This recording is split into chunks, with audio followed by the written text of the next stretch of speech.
Hi guys, Arik is here, your Russian coach. Let's have some fun with our beloved Russian language. We are learning now 5 запрещенных картин русских художников. You can look at the screen. Can you see? 5 запрещенных картин русских художников. Do you remember what запрещенных was? It means banned. 5 banned pictures of Russian painters. And right now we are on the picture number 2, Илья Репин, that's the painter, Иван Грозный и его сын Иван, 16 ноября 1581 года. So, Ivan the Terrible and his son Ivan on such and such date.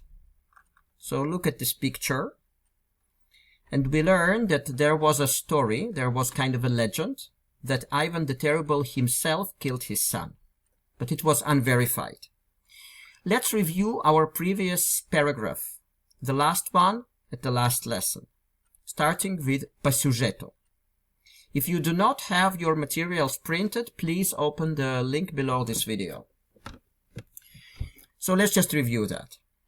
По сюжету Иван Грозный держит на руках умирающего сына Ивана, которого сам и убил. Right now I'm just going to translate. If you want more detailed analysis, just please watch the previous video. By the plot, Ivan the Terrible is holding with his hands the dying son Ivan, whom he himself killed. В действительности, историки так и не нашли никаких сведений, которые бы опровергли эту легенду. Поэтому этот вопрос всегда вызывал накал страстей. In reality, historians still haven't found any evidence that would deny this legend or refute, опровергли. Remember from the last lesson, refute this legend. Therefore, this question has always invoked like boiling emotions. Because you remember the word nakal, it was from nakaляться, which is to become very hot, and strastей strasti means passions. Like it always invoked the heating of the passions, literally. But basically it means passionate arguments. Одни твердили об исторической недостоверности сюжета. Другие обвиняли художника в неуважении к власти и клевете. So, certain people repeatedly told about historical untruthfulness of the plot. Others accused the painter in disrespect towards authorities and slander. So that's where we stopped the last time. Now, please take your pens, papers, etc., printed materials, and let's start working. Сама же власть после первого показа отреагировала однозначно. Запретила полотно. Do you remember полотно? We said that it was a picture in certain contexts. In other contexts, it was what? It was fabric. A fabric. So, сама же власть, just reminding you that власть means authorities, or government, authorities. So, but in Russian that's singular feminine, власть. Сама же means itself. Therefore, if we translate власть into English as authorities, we will translate authorities themselves, or the authority itself. But authority meaning just the governing bodies. После первого показа. Показ means presentation. Please underline. Показ, presentation. So, после первого показа would be after the first presentation. Отреагировала однозначно. Отреагировала means reacted. That relates to власть. You remember, that's feminine, right? Отреагировала. Однозначно means like very clearly, like you cannot interpret it. Why? Because однозначно comes from одно, which is one. Значно, that's the same root as значение, meaning. So однозначно means you like just as one meaning, as having one meaning. But I want to check in the dictionary what would be the English term. Just a second. So univocally, that would be like having only one meaning, univocally. And запретила means banned, yeah? So what does it say? Сама же власть после первого показа отреагировала однозначно, запретила полотно. So the authorities themselves, after the first presentation, reacted univocally, banned the picture. Сегодня я видел эту картину и не смог смотреть на нее без отвращения. So here they give a quote from someone called, whose family name was Победоносцев. And please look here at the screen.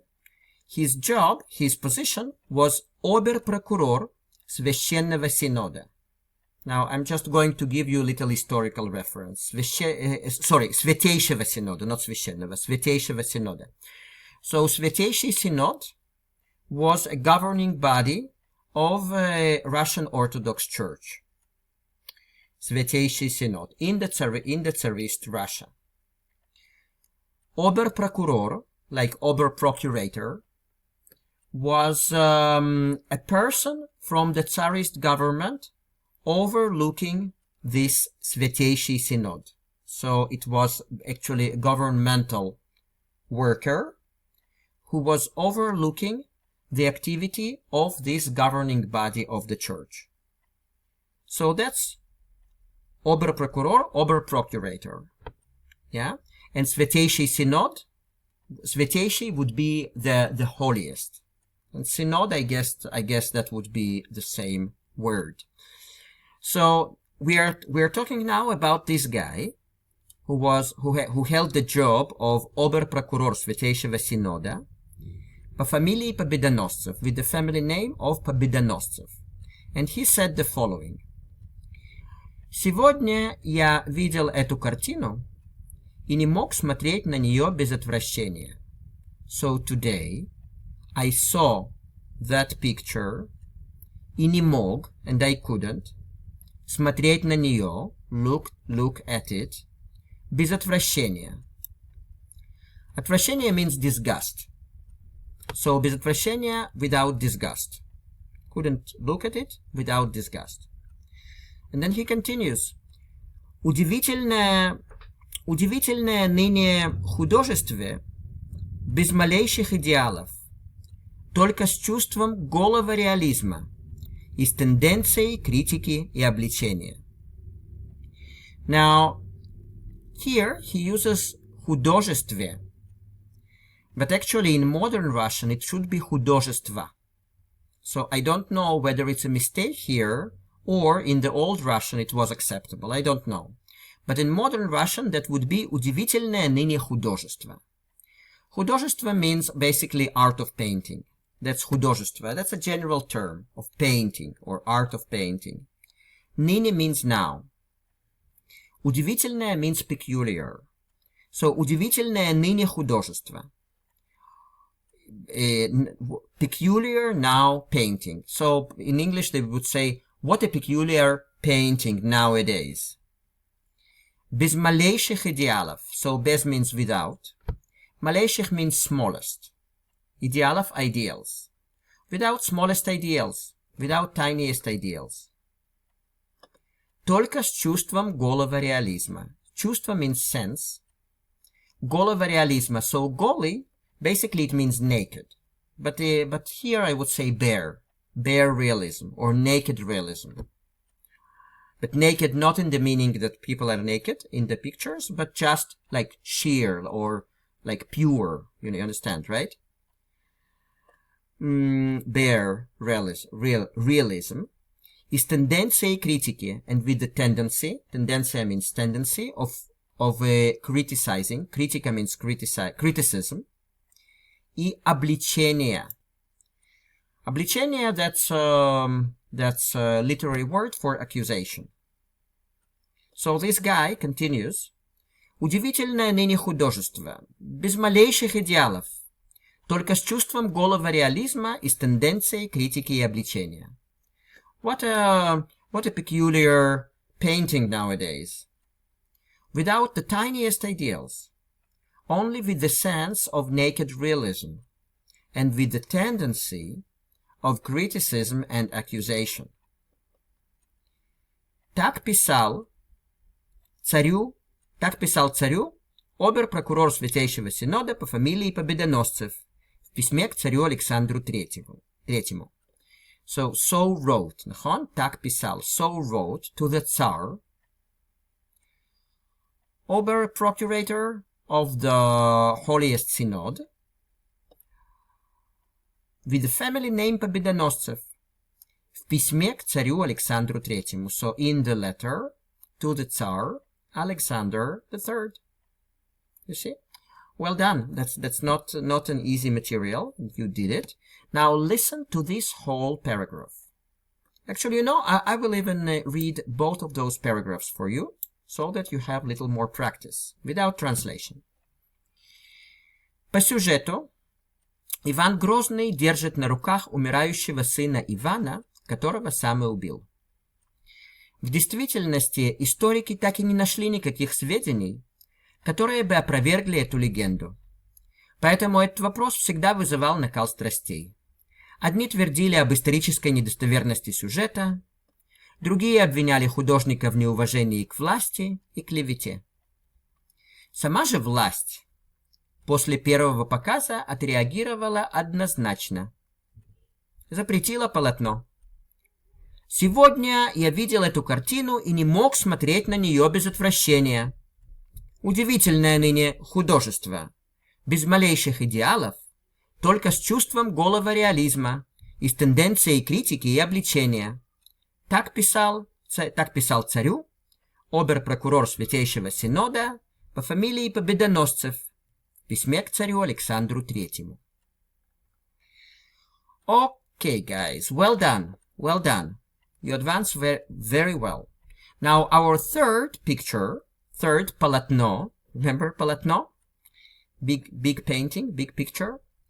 Vladimir Makovsky. Do not confuse it with Vladimir Mayakovsky, the poet. It's not the same guy. And this part of the article relates to two of his pictures, Ходынка и После Ходынки Ваганьковское кладбище. Now this particular picture is Ходынка, the first one. Now Ходынка, in the historical context, was a field where, I think it was in Moscow or near Moscow, where lots of people died during the coronation of the Tsar Nicholas II. So there were lots of people there, and then they were squeezed by the crowds. I think it was more than 1,000 people. So, and it was towards the end of the 19th century.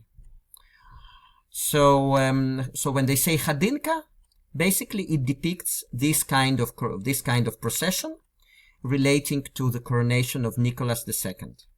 And then после Ходынки Ваганьковское кладбище. So after Ходынка, after what happened, meaning Ваганьковское кладбище, it's a big cemetery in Moscow. So probably I'm not sure exactly, but probably the other picture they're discussing here depicts people being buried in this particular cemetery. So you understand, right? Ходынка, that's a place where lots of people died during the coronation of the Tsar Nicholas II. So, and it goes the following. Лучшими и самыми известными в творчестве Маковского продолжают оставаться жанровые бытовые сцены с детьми, крестьянами, бедняками. Лучшим means the best. Известными comes from известный, which is famous. Now, what is творчество? Do you know what творить means? Творить means to create. So творчество means artworks in general, or creative works. Продолжают means continue. Оставаться remain. Remain. So look how it starts. Лучшими и самыми известными в творчестве Маковского продолжают оставаться, it means the best, and the most famous in the artworks of Makovsky continue to remain, now pay attention, жанровые бытовые сцены. Жанровые сцены is an art term meaning just everyday mundane scenes.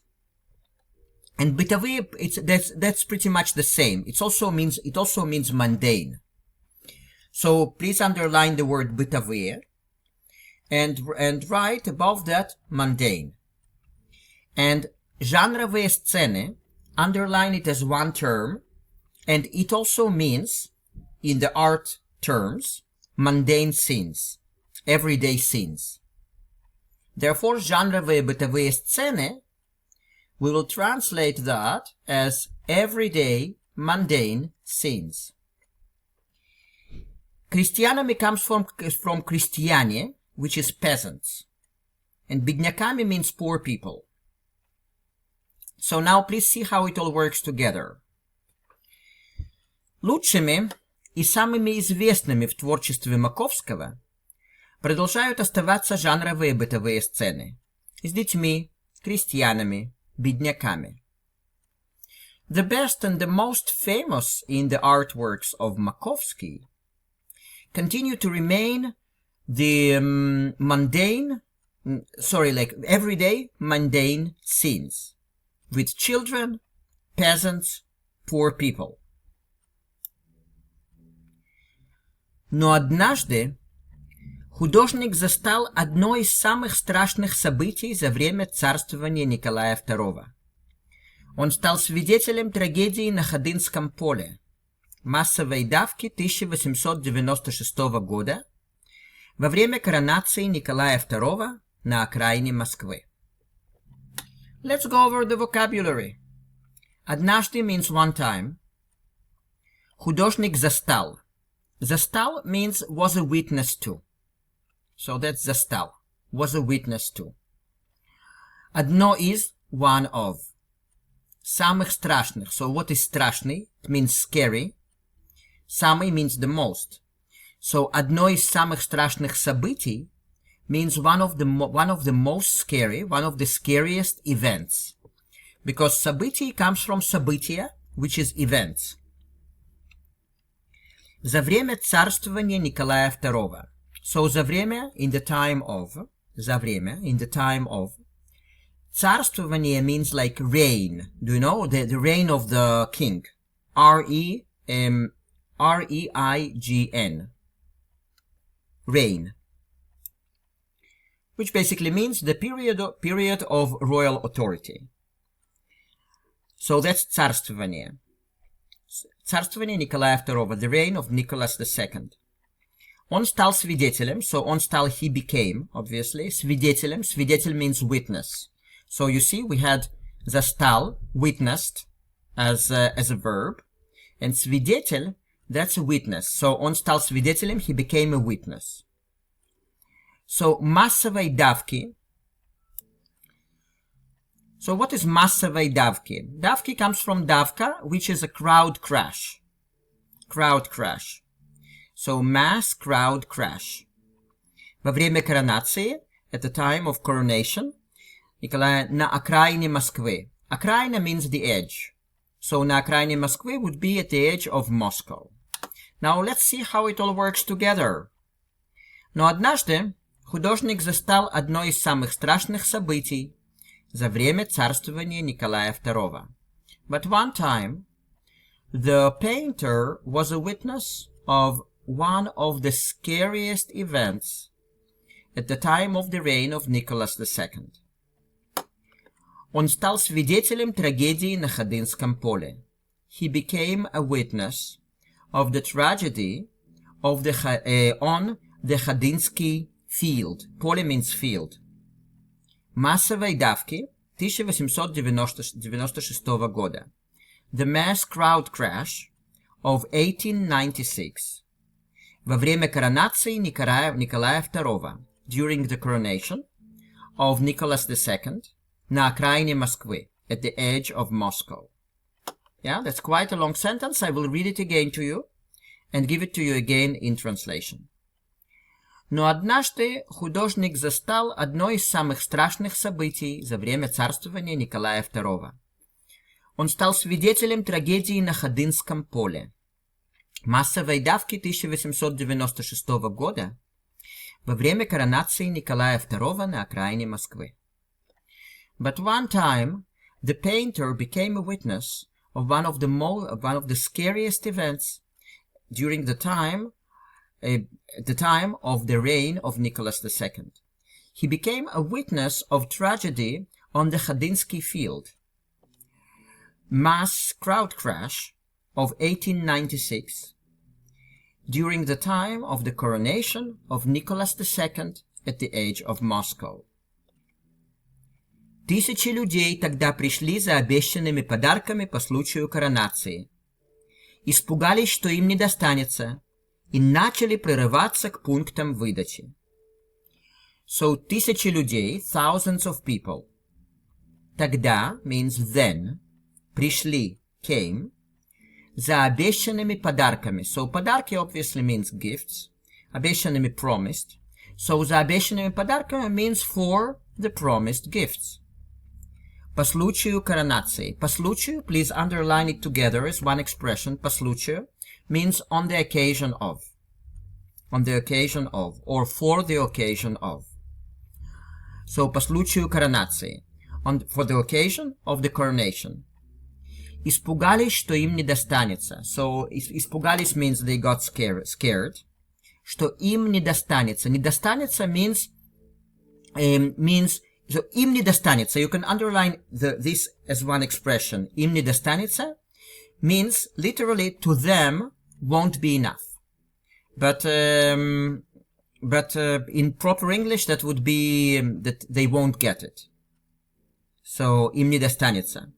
So им не достанется, but actually more literal meaning, it won't be enough for them. И начали прорываться. Прорываться, that's a good word. Let's see how to translate that into English.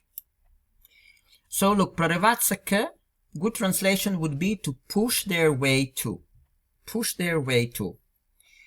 Пунктом выдачи. So пункт in this case means like a place. Punkt. A particular place, a particular stand, for example, where they distributed something. In other cases, Punkt, for example, in the agreement, would be a paragraph. But here, Punkt, just a place, a point. Punkt means point, meaning place. Выдачи, выдавать means to distribute. So выдачи means points of, пунктом выдачи would mean points of distribution. So now please see how it works together. Тысячи людей тогда пришли за обещанными подарками по случаю коронации. Thousands of people then came for the promised gifts for the occasion of the coronation. Испугались, что им не достанется, got scared that it won't be enough for them, и начали прорываться к пунктам выдачи, and began to push their way to the points of distribution. Again, that's quite a long sentence. I will read it again and translate everything. Тысячи людей тогда пришли за обещанными подарками по случаю коронации. Испугались, что им не достанется, и начали прорываться к пунктам выдачи. Thousands of people then came for the promised gifts on the occasion of the coronation, got scared that it won't be enough for them, and started to push their way through to the points of distribution. Жертвами той трагедии, только по официальным данным, стали 1389 человек. 1389 человек. So жертвами comes from жертвы, which is victims. So жертвами той трагедии, we translate the victims of that tragedy. Because той means comes from ta, which is that. So stali means became. Только по официальным данным. Данным comes from данные, which is data. So по официальным данным means according to the official data. And только по официальным данным would be only according to the official data. Now, they say, жертвами той трагедии только по официальным данным стали 1389 человек. The victims of that tragedy, only according to the official data, became 1,389 people. Okay, guys, so now we are going to read this whole passage. And as usual, you're going to surprise yourself big time. Your comprehension is getting better and better. Listen. Лучшими и самыми известными в творчестве Маковского продолжают оставаться жанровые бытовые сцены с детьми, крестьянами, бедняками. Но однажды художник застал одно из самых страшных событий за время царствования Николая II. Он стал свидетелем трагедии на Ходынском поле. Массовой давки 1896 года во время коронации Николая II на окраине Москвы. Тысячи людей тогда пришли за обещанными подарками по случаю коронации. Испугались, что им не достанется, и начали прорываться к пунктам выдачи. Жертвами той трагедии только по официальным данным стали 1389 человек. Okay, guys, so thank you very much. We're going to see each other at the next lesson. If you haven't subscribed yet, please subscribe, like the video, and if you need my personal help with your Russian, according to your personal goals, you are welcome to contact me using the email below. I'll explain to you how it works. So thank you so much, guys, and we'll see each other later. Ciao, ciao.